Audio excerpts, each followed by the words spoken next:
A Father's Promise by Donnalynn Hess. Chapter 16. The Chase. November 1939. And the hand of God was upon us, and he delivered us from the hand of the enemy, and of such as lay in wait by the way. Ezra 8:31b.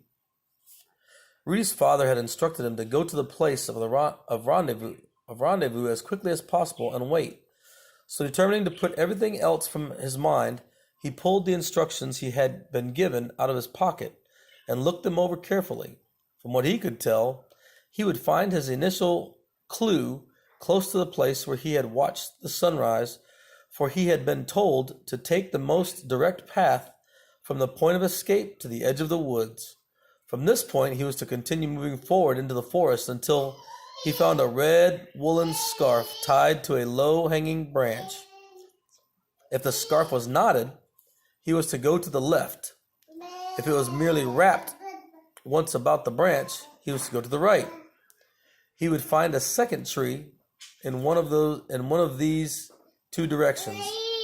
The second tree was as well as the succeeding tree was to be marked by a small arrow etched into the bark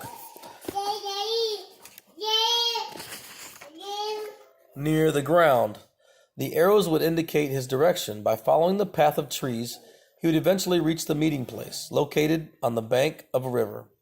The fact that his final destination was a river bank troubled Rudy slightly, for he knew that the Vistula had several tributaries running through the surrounding forest. He feared the possibility of ending up on the wrong bank. But if I'm careful, he assured himself, I'll find it. He tucked the instructions back into his pocket and set out. He found the scarf with little difficulty. Relieved, he untied the knot, turned to the left, and continued his search. Locating the next clue took more time. An arrow mark was a lot harder to spot than a bright woolen scarf, but he finally found the sign on the gnarled root of an old tree. Had he not tripped on the root, which was jutting up from the ground, he might not have found it at all, for he had already examined that particular tree carefully, or so he had thought. The arrow pointed straight ahead. I've got to be more careful, he told himself as he moved on. After an hour or more, Rudy noticed that his travel was becoming more difficult. He was moving deeper into the forest where the trees and the bushes were more numerous. The undergrowth was growing thicker, too, making it harder to forge a decent path for walking. He stopped momentarily to rest. As he did, an abrupt sound startled him. It was a sharp, cracking sound, as if someone had suddenly broken a sturdy branch across his knee. Rudy looked in the direction from which the sound had come. He saw nothing. Perhaps Oscar has decided to come and find me, he thought, however, did not confront him, and an eerie feeling came over him as he resumed his search. His fear began to urge him on until he was nearly running. Branches started to lash and scratch his face, and the thick undergrowth reached out as if it were some living thing to snatch at his trousers and grab hold of his feet. His panic was rising to a dangerous pitch when he stopped. Keep your head, he scolded himself. He had already gotten too far from the last marked tree, so he doubled back slowly. When he again heard his pursuer, he did not immediately stop or turn around. Instead, he slowed his pace, shoved his hands into his pockets, and kicked some leaves about as if he were curious to see what lay underneath them. He also took the red scarf out of his coat pocket and wrapped it about his neck, then looked up nonchalantly. He scanned the area. The sound stopped. It's not Oscar, he reasoned. He would have recognized the scarf and identified himself. But it can't be a German either. Why would a German want to hide in the woods? After several minutes of such reasoning, His fear was replaced with a sense of irritation. He wanted to get to his destination, but he was not going to take just anyone along with him.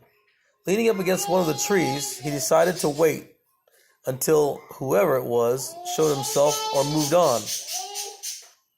Rudy had time. Besides, he had no objection to taking another few minutes of rest. His patience paid off. After about 30 minutes, he heard a distant rustling in the brush about 100 feet to his right. Maintaining his uninterested air, he returned his head in the direction of the sound. Whoever it was stopped for a moment and then began moving again, this time away from Rudy. The sounds grew fainter and fainter until they faded out completely. Rudy stayed put for another hour, listening for any sign of return. Hearing nothing, he continued. But he had not been moving more than 45 minutes when he found he was being followed again. This time he was determined to discover who was trailing him. Spotting a large tree with several low drooping branches, he moved toward it quickly. He hoisted himself up into the tree and kept climbing until he had reached a good height. Then he settled himself securely on one of the branches. At first he could see nothing as he looked down into the trackless undergrowth. Then the crackling of twigs drew his attention, and he spotted someone moving through the brush. Rudy kept his eyes riveted on the figure until the man came clearly into view. Though his ragged clothes hung loosely on his frame, Rudy could see that he was by no means frail. He was large-boned and muscular. He had thick yellow tufts of hair that stuck out from under his cap in all directions, and a drooping mustache that curved down around his mouth like an angry frown until it disappeared into his matted beard. There was a wild look about him, and as Rudy watched him creeping forward, he thought of a story he once read about a panther hunting prey. The longer Rudy looked down on his pursuer, the more he prayed that he was well hidden. The man moved very slowly, carefully studying the ground before him. He continued until he was directly under Rudy's tree, and then he stopped. Maybe he didn't see me climb the tree, thought Rudy. In his fright, Rudy had unconsciously been holding his breath, and he did not notice it until his lungs felt like they were at the point of bursting. Realizing that he had to release the pent-up air, he began to exhale, trying not to gasp the air out all at once. But his efforts were not good enough. Immediately the man cocked his head as if he had heard something. Rudy stopped and tried to hold it once more, but it was no use. He had to breathe. The man looked up, lifting his rifle as he did so. "You!" he called out roughly, keeping his gun aimed up in the tree. "Come on down." Rudy waited. "I know somebody's up there, and I'll give you to the count of 10 to start moving down," the man said in a more threatening tone. Rudy hesitated. 1, 2, 3, the man began counting. Deciding that he'd rather take his chances on the ground, Rudy began his descent, stepping carefully from limb to limb. "Not a bad climber," said the man, lowering his gun only slightly. It was in a less threatening but still dangerous position. Rudy looked squarely at the man but said nothing. The man returned Rudy's gaze with a stony stare, then suddenly lifted his hand and reached for Rudy's neck. Rudy jumped aside, and for a moment he did not know whether he should bolt into the woods or try to fight. "Whoa!" the man exclaimed.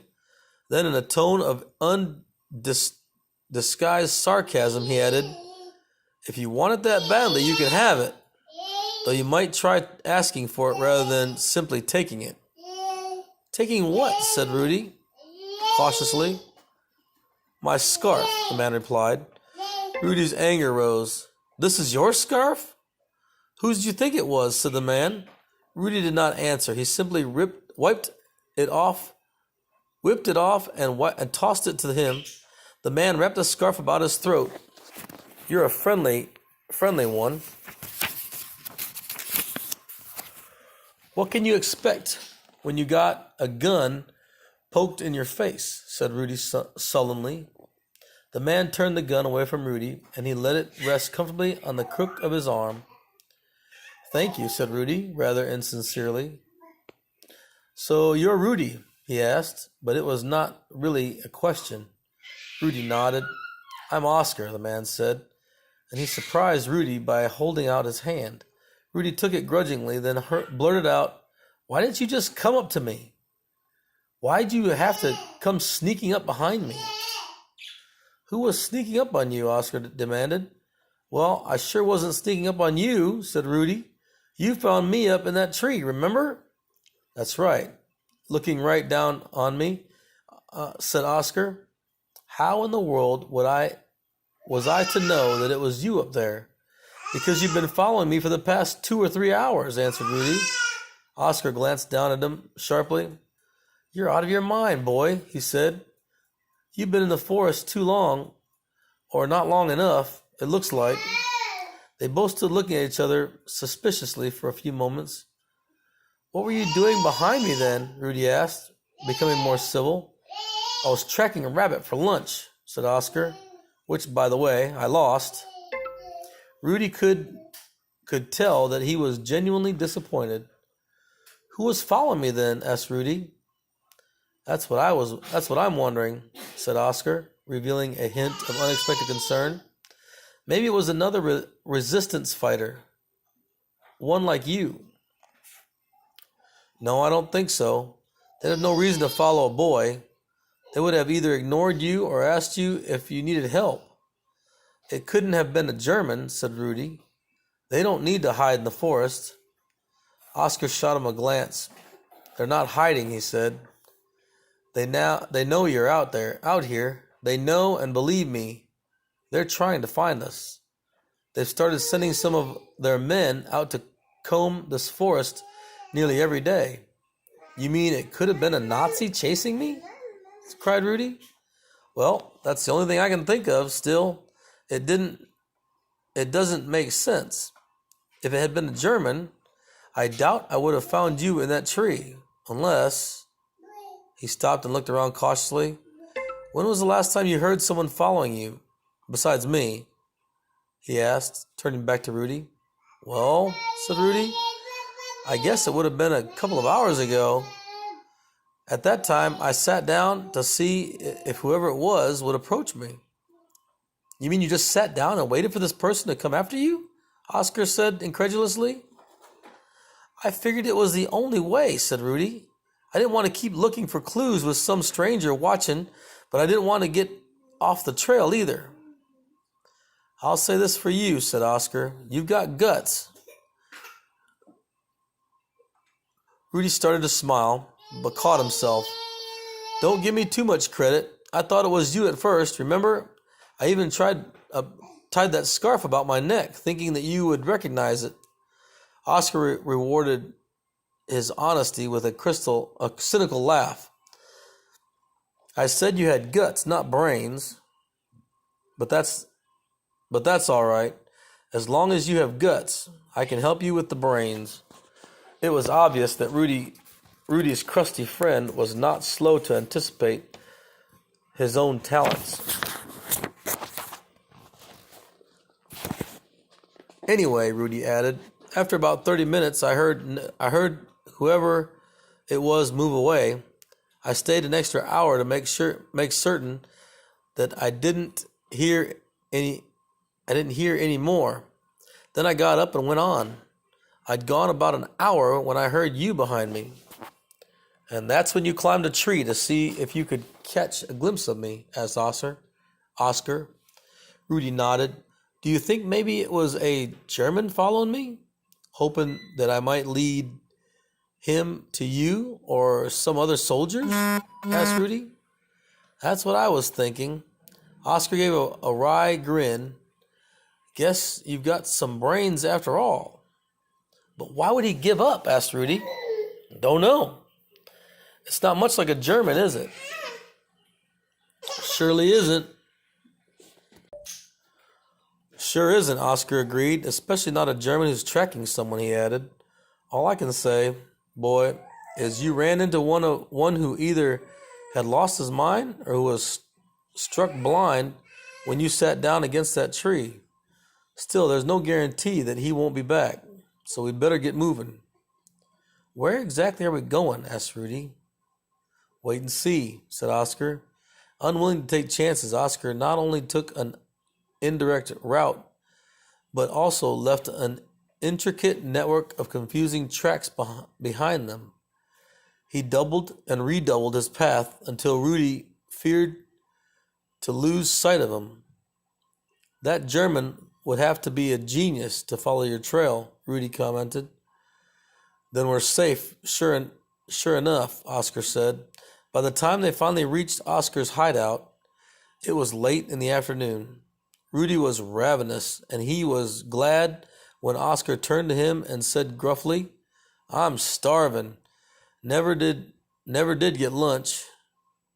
Think you could eat something?" "Anything," Rudy replied. "I think you're in luck. Although I lost one rabbit today, looks as if I've got another," he said as he moved forward a few steps and knelt down. Rudy went over and knelt beside him. Sure enough, there was a dead rabbit caught in one of Oscar's handmade traps. "That's a funny-looking trap," said Rudy, observing it more closely. A look of annoyance passed over Oscar's grim features. Does the trick. Enough to be feeding you tonight, anyway." Rudy decided that Oscar disliked criticism almost as much as he enjoyed praise, a fact that Rudy determined to keep in mind.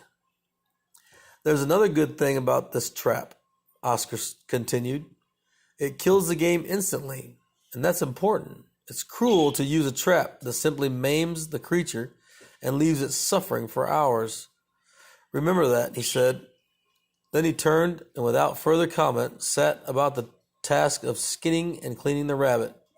Rudy watched with fascination as Oscar deftly did his work. "Ready to eat?" Oscar asked when he had finally finished cleaning it. Rudy glanced hesitantly at the carcass. "You're not going to eat him raw, are you?" Oscar afforded himself a smile at Rudy's expense. "Only if you want to. Personally, I prefer my meat cooked." Rudy bristled a little under Oscar's scornful gaze, but only said, "I'm with you." "Good, that's settled," said Oscar. "Now for your first experience in cooking in a forest kitchen. First of all, we want a fire that smokes as little as possible. That means we want to use dry, dead twigs. If you get them off the ground, they're usually too damp. So it's better to break them off the bushes like this," he said, demonstrating. Rudy followed Oscar's example, and before long they had a whole stack of twigs to work with. Oscar then took a match out of his pocket and held it up to Rudy. "See that?" he said, pointing to the tip of the match. "I covered it with candle wax. Now, why'd you do that? Now, why do you think I did that?" Rudy shrugged. "Think, boy. To keep them dry," said Oscar. "Matches are precious, and we can't afford to waste them." "How do you get more when you run out?" asked Rudy. "Villagers," said Oscar. "I make a trip to one of the farm villages nearly every night. You'd be surprised at how many people are willing to help, though it's getting more dangerous for them to do so. If the Germans catch them supplying any soldiers, they're in real trouble. Still, it's hard to stop one good Pole from helping another." Oscar took a handful of twigs and put the match to them. Almost immediately, they were aflame. "While I'm getting this fire underway, I want you to take that billy can over there, go down to the river, fill it with water. You can boil it and have some to drink." Rudy got the can and set off. Collect 5 or 6 stones on your way back, too, Oscar called after him. By the time Rudy returned with the water and stones, Oscar had cut the rabbit meat into thin, small strips and placed it on the large, flat rock. He then put the rock on the fire, and before long the meat was sizzling on this homemade grill. Want me to hold the can of water over the fire until it boils? Asked Rudy. Not unless you'd like to cook your fingers as well, said Oscar. We can heat the stones you brought and drop them into the water. That'll bring it to a boil in no time. And after it's boiled a while, it'll be safe enough for us to drink. Rudy handed him the stones he had collected. Now just set the can over there until I get these good and hot, Oscar said as he placed the stones on the grill beside the meat. And hand me the rest of those twigs, he added. Rudy turned around, started picking up the twigs for him. He had just gotten a good handful when, bang, bang, bang, shots rang out behind him. He spun around, expecting to find Oscar laying dead on his feet. Instead, he saw him doubled over in laughter. One thing's for sure, said Oscar, laughing uproariously. If that German's anywhere close by, those explosions will probably send him running. And if they don't, the look on your face will. Rudy felt his temper starting to go, but he clamped down on it. He wondered if Oscar had played a trick on him just to scare him. Just what in the world was that? He asked. Did you get those stones from the riverbank? Oscar asked. Yes, but never heat stones when they have been in the water, or even close to it, for that matter. They explode. That's why I told you to pick some up on the way back, after you'd gotten the water. Sorry. No harm done, Oscar said, shaking his head at Rudy's vast inexperience. Just give me 4 or 5 more. While collecting the stones, Rudy had time to think about the incident. When the rocks exploded, it was as if Oscar had been transformed. The fierce, wild expression had vanished. He looked cheerful, almost comic in appearance. Rudy would have expected most people to get angry with him for making such blunder. But Oscar had just laughed it off. Maybe he's not so gruff as I thought at first. Said Rudy to himself. Maybe there's another side to him, and the thought was reassuring. Here's a few more, said Rudy, returning to the fire with several dry stones. Rabbit's almost ready, said Oscar as he turned his meat over. I hope you like it well done. Suits me fine, said Rudy, as he sat down close to the fire.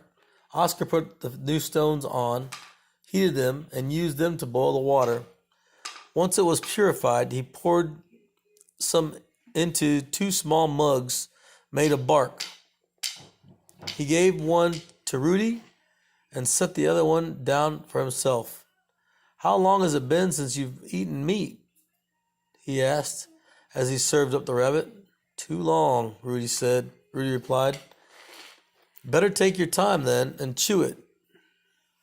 A good long while before swallowing, warned Oscar. And be sure and stop eating before you're full. It's still hard on your stomach otherwise. Then, as though catching himself for being too soft, he added, last thing I want on my hands is a kid with a soft belly, with a kid with a bellyache. This is great, said Rudy, after taking his first bite. It's the best thing I've ever tasted in months. I imagine it is, said Oscar. Nature is a lot healthier to us than the Germans are. Rudy's thoughts turned to his father, and for a moment he stopped eating. Oscar did not seem to notice. Out here, he continued, you'll find that you have everything you need, not just to survive, but to survive comfortably. If you have a sharp knife and a good head on your shoulders, you'll do fine. By the way, your father did not give you a knife. Did give you a knife, didn't he? Yes, said Rudy, bringing his mind back to the conversation. He pulled the knife out of his back pocket and showed it to Oscar. Looks good and sharp, said Oscar, taking it to examine. He then handed it back to Rudy. Now all you have to do is learn how to use it. What did you use to do before the war? I mean, asked Rudy, returning the knife to his pocket. I was a teacher, said Oscar. What'd you teach? Asked Rudy, betraying a bit of surprise, for he could not imagine this rough man standing in front of a class. Science and math, Oscar replied. I used to bring my class out here to the forest several times a week. The forest is a great place to teach. We never got to come out here, said Rudy. Well, you're here now, and we'll start your class tomorrow. Classes, groaned Rudy. Don't think you could avoid school forever, did you? Besides, school shouldn't be a problem for a Kaplan. I know your father's a pretty smart man. Much like him. I'm working on it, said Rudy. Oscar nodded and shot a glance, almost of approval, at Rudy. By the way, my father said that you were part of a resistance group. I haven't seen any other soldiers. Where are the rest? Asked Rudy. Everywhere, said Oscar. We break up during the day and spread out over the forest. It's safer that way. We only meet together at night. What do you do then? Asked Rudy. Anything we can to get at Germans. We'll see tonight. You'll see tonight, he said, while finishing his last bite. When you're done there, you might want to lie down on by the fire and get some rest. You won't be getting much after dark.